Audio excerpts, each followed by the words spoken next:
Ed Henry live on the North Lawn. Ed, thank you.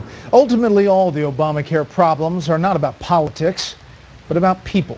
Tonight, senior national correspondent John Roberts introduces us to some who are facing life-changing decisions because of the new law. Betsy Tatter could be the poster child for the unintended consequences of Obamacare. I was very happy with my plan, but then I got the letter saying that it was no longer available and I would need to choose a new one. Her plan was dropped because it didn't include the Obamacare requirement of maternity care. She's 52, her son's 24, and she doesn't plan on having any more kids.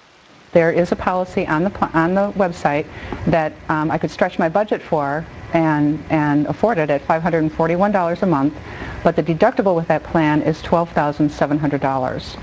I can't afford a deductible of $12,700. So Tatter says she may have to drop insurance altogether, pay the fine, and roll the dice with her health care. That's a decision also faced by small business owner Cade Joyner.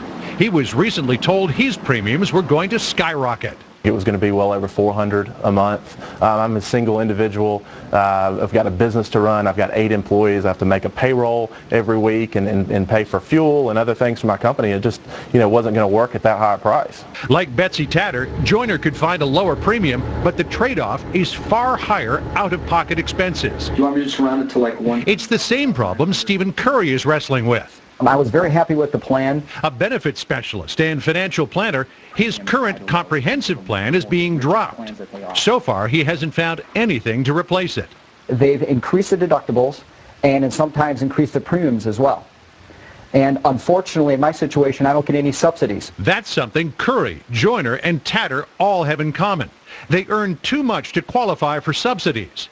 And in Joyner and Tatter's case at least, too little to afford the extra expense they're facing because of changes under Obamacare. My federal tax dollars will fund President Obama's insurance plan, but yet he's going to fine me and penalize me for something that I can't afford to buy. It makes me very angry.